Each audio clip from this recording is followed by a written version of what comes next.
Sorry, the next presentation from Peter Gell is taking us, I love this title, Deep Time Ecology, which means you're missing out on lunch, I'm sorry. Implications for management targets. Peter's been talking about this for some years now. I think it gives some of the last question, the implications at least do come into this and the past history of sites. So welcome, Peter, over to you. Thank you, Max. Yes, let's just extend the temporal context a little. Of course, Ramsar wetlands were established to stem the loss and degradation of wetlands now and in the future. And so back in the 60s, when the convention was being put in place, clearly people were recognising that wetlands were disappearing and at least changing. So we need to recognise that we know that they've been changing for quite a while. So the Global Convention was put in place in response to the recognition that world wetlands had undergone considerable change and the forces of degradation have continued. And as we've said in this book, and here's an unabashed plug for the Ramsar Wetlands book, which is coming out in July or August or possibly September or possibly after that, that large numbers have been lost or exist in different forms to those in the past. So we need to recognise that the wetlands we're looking at today were probably different in the past. And we can see various reviews over time of the various drivers of impacts on aquatic ecosystems from humanity, and we've updated that recently with 12 emerging threats, and we are looking at things like microplastics and those sorts of things now, as well as light and noise and freshwater salinisation from rising sea levels, amongst others. Let me take you way back for context. I mean, why stop at 100 years or 200 years? Let's go back to 16,000 years. This is Roger Jones' reconstruction of climate in Western Victoria over the last 16,000 years. So the top diagram is effective moisture. So coming out of the Ice Age, up until 10,000 years ago, you can see very low effective moisture ratio of about 0.7, and things went crazy in the mid-Holocene 6,000 years ago, where it went up to 1.2 and all the lakes in Western Victoria are overfilled. And Western Victoria was awash. 2,000 to 3,000 years ago, it dried out again. Then the lake levels went up again and drowned trees, which you can now see because in the last 150 years, the lakes are receding yet again. So we have ongoing high amplitude variability in rainfall across Western Victoria, and this appears in records outside Western Victoria, and you can pick it up in some places, including the Murray-Darling Basin. But the big crater lakes tell us a lot about climate change and environmental change over long periods of time. They're so deep and steep-sided, they're not very good for birds, so they're not in the Western Victorian Ramsar list.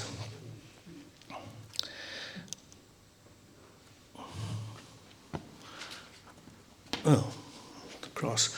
Okay, if we look more locally at the Murray-Darling Basin, just look at climate over the last century or so in the bottom panel, and we've gone through a range of cycles which are known to be driven by the interdecadal Pacific Oscillation, which is a 30 to 50 year cycle, and we can see that in fact most of our ramping up of water use in the Murray-Darling Basin happened when we had a lot of rainfall.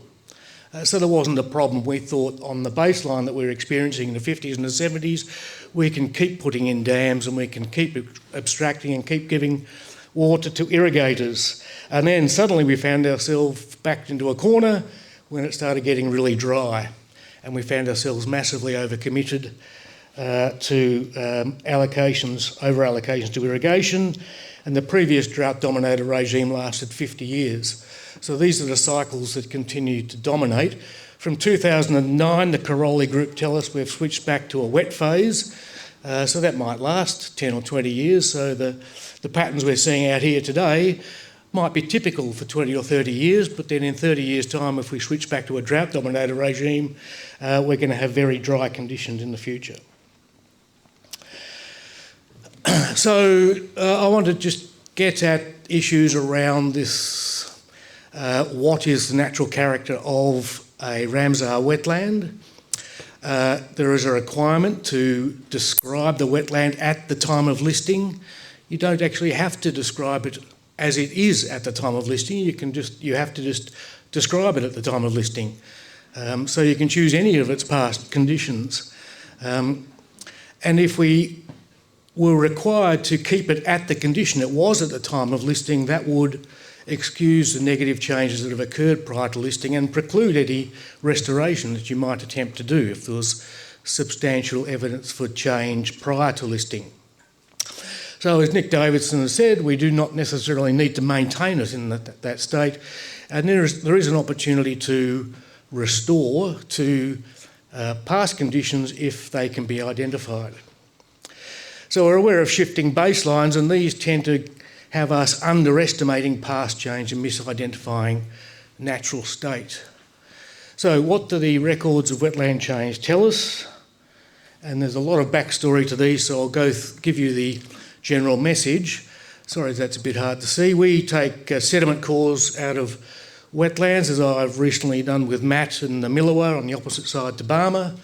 The sediment cores can be dated by various means, and we exhume microfossils that tell us a lot about the condition at various times in the past. And these can be long cores with high resolution or low resolution, depending on the situation. 40 centimetres of sediment here accumulated since 1969 on the Kangaroo Reservoir road bridge that was inundated when the reservoir was filled. So you can see you can get up to a sediment or two. In fact, down at Renmark, we've got up to 5 centimetres a year accumulating in some natural wetlands. And that gives us capacity to get monthly resolution if we sample sufficiently. Our records are skewed towards permanent wetlands because they are the ones that accumulate sediments. And within those sediments are archived all those things we can't see in the water body. Rarely do we get fish. I once caught the carapace of a turtle, but usually it's micro rather than macro remains that we look at. And chemistry as well as biological remains. And lately we're doing pigments to look at algae records, and there's also a big push at the moment in New Zealand, but hopefully more so in Australia. We can extract DNA from the sediments to look at precedent in terms of fish or birds or whatever in records. So what are some of the interesting stories? And Peter's already talked about the Gippsland Lakes. It was opened in 1891, listed in Ramsar in 85. Much development in the catchment, large fishing and tourism industry, so there's lots of ecosystem services. And of course it had a massive bloom that went out the entrance last year up to Gaybo Island and all the way down to Corner Inlet. So if algal blooms of that size are any indication that it's in trouble, then there is an issue with respect to the Gippsland Lakes. We recently had a Royal Society of Victoria roundtable on its condition. So we have here a diatom record, single-celled algae that reflect water quality. And the bottom part of this record reflects the pre-opening condition. And you can see there's a thing called Cyclotella choctawatchiani. You don't need to worry about that, but it's a lagoonal species which reflects no tidal input, but somewhat brackish saline conditions independent of tidal input. And that's its long-term natural character prior to opening. And now we have a horde of species that you can see weren't in the bottom of this record. And by the way, these are stratigraphic diagrams, so the past is at the bottom and you work up to the present at the top. And up the top there we can see an increase in marine tidal species. So the opening of the system has driven a substantial change in the character as reflected by the diatoms. We've done algal pigments on this record with Perrin Cook, and this is Foong Doan's work, a PhD student of mine, and the cyanobacterial pigments were very high before the opening, and that's because the closed nature of Gippsland Lakes meant it was a bit of a stagnant lagoon, which was great for cyanobacteria, so its natural condition is high levels of cyanobacteria. But the opening led to flushing, which reduced the cyanobacteria for a number of decades, up until the point where the catchment loads of nutrients were so high that the cyanobacteria have recovered. You can see in the top of the diagram, middle panel there, that cyanobacteria are approaching the same levels they were when the system was closed. Look at down at Geelong, Reedy Lake system, published in MFR. Again, down the bottom here in red is a tidal species at Reedy Lake, which is presently a freshwater swamp. And in fact, when they put the weir in 1840 to protect Geelong's water supply from tidal activity, lo and behold, the marine species disappeared and they were replaced by freshwater species in blue on the left. So what is retained now as a lovely freshwater swamp was in fact for the previous 2,000-3,000 years a tidal system. Similarly, and I've done this work with the Wadawurrung, with Michael Cook and others, and Barwon Water, a similar situation higher up the river, Barwon River floodplain. Again, down the bottom of this, lots of beautiful marine diatoms from about 8,300 years ago till 1840, when they put the weir in, and they were replaced by freshwater species at the top there. So we have a complete change in the character of this from early in European settlement. Murray-Darling Basin floodplain wetlands, this one's over in South Australia at Lock 1, Sinclair Flat. And in red we have clearwater species that are either epiphytic or benthic, so they like a clearwater lagoon, and they gradually transitioned to blue and green. The green ones are indicators of turbid and eutrophic conditions. So over a 100-year record, this one, it's just a gradual transition to turbid eutrophic conditions from conditions that would have been much more productive and much more suited to aquatic plants. Gumbow Forest, Niraj Mall's work, again, we can see here, but to a lesser extent, benthic species at the bottom. Sorry, I'll go back. Here, benthic species at the base, and at the top, a rise in planktonic species. So this is several hundred kilometres upstream from the first diagram, and we can see a transition across to phytoplankton from benthic and epiphytic species, suggesting a decline in macrophytes. More recently with Matt in the Millawa wetlands, we can see in the bottom part of this diagram, again, dominated by epiphytic and benthic species, and then the transition across to phytoplankton species, so that's another 100 kilometres upstream. And of course, Ralph Ogden's and Mike Reed's work take this all the way up to Albury to show that for the full length of the Murray, we've got a transition in nearly every wetland we've looked at from clearwater conditions to turbid eutrophic conditions. Here in South Australia at Mundick Creek near Renmark, this shows the response in the aquatic plants. This is one of the rare pollard diagrams that I counted myself. In the top, you can see a rise in typha from post-regulation with the red dashed line. Similarly, with Jenny Fluen's macrofossil evidence, there's a rise in typha, there's a rise in azolla, and also a loss of Potamogeton, Cara and Myriaphyllum, those submerged macrophytes that are vulnerable to turbidity. And as I've said, we've looked at now, if we add the 7 I've just done at Millawa, almost 70 sites from the Coorong through to Albury, and they're all impacted. None of them are in the same condition they were at the start of the record. 80%, possibly more, by sediments and turbidity, half due to nutrients, and some down the lower end due to salinity. And these patterns are consistent across hundreds and hundreds of river kilometres down the Murray-Darling Basin. And we've looked at the ones that are the most vulnerable, and these include those that are in B, top right. If they're large and deep, then they're impacted almost immediately by a reduced light regime, increasing turbidity. The macrophytes just don't get enough light to persist, and they disappear quickly and switch permanently across to phytoplankton dominance. We can see some down the lower system switching, and those in the tributaries are sufficiently shallow for the light to get to plants so that they can grow. Now, these are the permanent wetlands of those 70 in the Murray-Darling Basin. There's about 14 of them. And they've got records that extend beyond 1,000 years. So they've been there for quite a long time as permanent wetlands. Of all the ones we've studied, these are intermittent at the time of European settlement and filled probably early in European settlement or after regulation in the 1920s. So all these are now permanent. They have sediment records reflecting that permanence, but they only go back that far, suggesting that prior to regulation, they were actually seasonal or intermittent.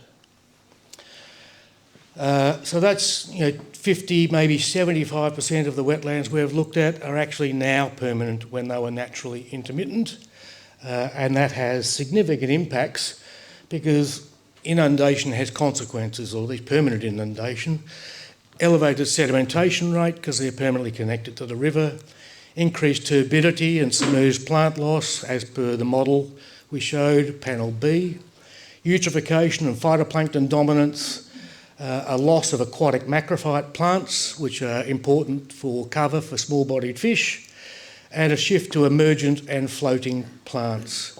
And in the top case with poor old Psyche Bend, a shift to acid sediment accumulation.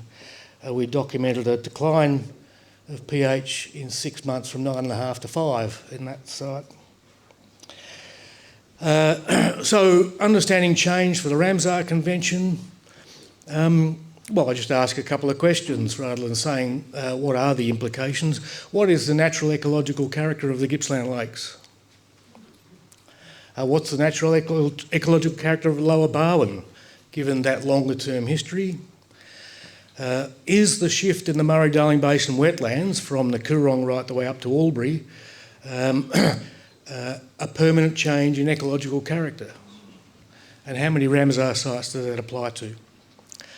So evidence for change prompts a discussion of how we understand and deal with future change. Does what we're talking about in terms of future climates have a precedent? Well, of course it does. It just depends how far back you go. Whether changes are natural and anthropogenic and whether they're positive or negative is very subjective when you have a long-term record to talk about. And restoration. Well, if it has a precedent, do you need, it might be 800 years ago, as in the case of Lake Naivasha, for example. Do you restore it, or are you just going back 800 years to what it used to be like some time in a climate past? When do you restore it? At what point? Limits of acceptable change, for example, and then how to act. I think the history tells you how it degraded and therefore what sort of things you need to focus on to recover ecological function. So we've tried to take cores. Michelle and I were out there in the boat for a day trying to take cores out of Winton with not much success because it really was only permanent for a few decades, and that's not very long, is it? So what is its ecological character? Is it when it was deep, it was shallow when Helen Aston was here, or what was it like 100 or 200 or 500 years ago? Is the recent change positive? Well, Lance would think so, I'm sure, and most of us in here would. And what is the wise use of that wetland given a long-term perspective? Is drying, given the scenarios of future drying, within its limits of acceptable change once we set them?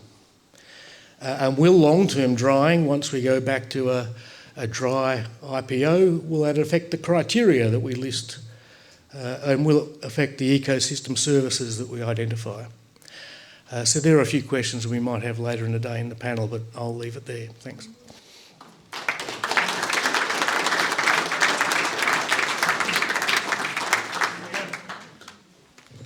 Thank you, Peter. It's almost 1:10. Lunch was at 5 to 1, so you've missed it. So we one or two questions now, noting that we'll come back to these questions in the last session this afternoon. Peter, I'm interested in... what is that? That's bizarre. I'm interested in the idea of drying versus desiccating, and that the wetlands can have permanent water for refuge, but still undergo significant drying. So if you're looking in more littoral sediments, you might find a very strong signature of drying. If you're looking right at the deepest point in a wetland, you might find a less strong signal. Are you picking up anything in that, like that, in the work that can guide us as to, there is some ephemerality, but there's also a really good window of drying and filling that drives those macrophyte communities? Not so. We tend to go to lake centre to get a representative core. We have done some transects and found that the indicators are different across a transect, across a wetland, but they're telling the same sort of story. I think I did a summary to this session a couple of years ago where I tried to get people to value the dry phase. And I think we need to recognise we live in a boom and bust climate.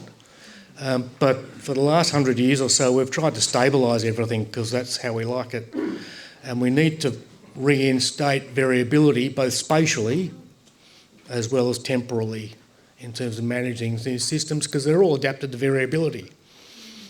We need to reinstate that variability to help all those species that don't just like deep, permanent freshwater systems. So spatial variability, I think, we don't see it in the records because we sort of cut and run really, take a call and go home.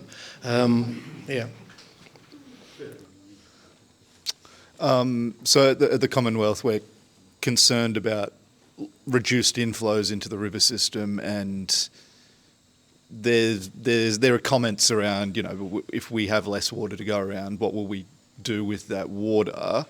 Potentially, some of these ecosystems which had a wet-dry phase, which maps on water rainfall, potentially that was their kind of steady state beforehand. If they've been permanent wetlands for a century and a half now, a bit less, do you think things have tipped over too far to prevent them from going back to whatever system was there before if we return to a system of leaving them dry every now and then? I've seen what they did at Lake Maritide down in South Australia, and they just drained it, put in a carp barrier, and a year or so later refilled it, and the macrophytes went crazy. So I think we could try a few examples where we actually look at reinstating a wetting and drying regime as they did there. The problem is a lot of the wetlands I work on are pegged to the weir pools. So it's about water management more broadly. Gunbow, for example, is pegged to Gunbow Creek, which means that wetlands don't drain as readily because the regional water levels are maintained very high at the time when they should be drying. So that's a water management issue, not a paleoecological issue. I think it's important to reinstate that variability. I think there's some confusion in terms of watering in the Murray-Darling Basin around what is a wetland, because the things I puddle around in are wetlands. I get wet up to here, but we are also irrigating the floodplain. And is the floodplain a wetland or isn't a wetland? In some definitions it is, some it's not. So we need to be a bit more honest as to where we're putting the water. And it's a different conversation if we're using lots of gigalitres of water to irrigate a floodplain. Yes. Well, allow me to be political. It's a rare thing for me to be political. We're going to come back to those questions there, so thank you, Peter. Under the rules, you do not get a bag. Sorry.